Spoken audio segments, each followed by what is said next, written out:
Content creation জগতে যেটাকে আমরা মানবিক কাজ বলি, এটাকে নানান মানুষে নানানভাবে নিতে পারে, নানান মন্তব্য করতে পারে।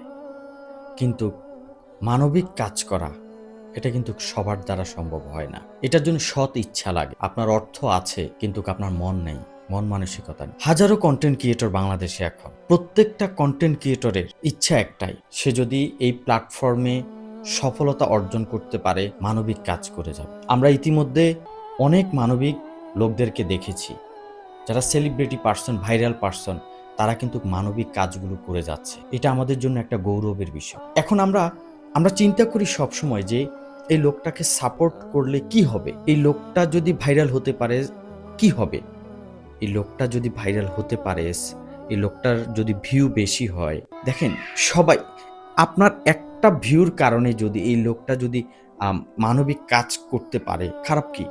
একটা মানুষের যদি উপকার হয়, খারাপ কি? অনেকে এটাকে ভিউ ব্যবসা বলতে পারেন। আর হোক না ভাই ভিউ ব্যবসা। ভিউ ব্যবসার কারণে যদি একটা অসহায় মানুষের যদি উপকার হয়, খারাপ কি? আপনি আমি কয়জনের উপকার করতে পেরেছি? কয়জনকে দান সদকা করতে পেরেছি? তাহলে একটা কন্টেন্ট ক্রিয়েটর সেলিব্রিটি যদি হতে পারে, তার যদি ভিডিওর ভিউ যদি ভালো হয়, সেখান থেকে একটা ইনকাম আসলে নিজেও খাবে এবং অন্যজনকেও দিবে। এটা কি ভালো নয় ভাই?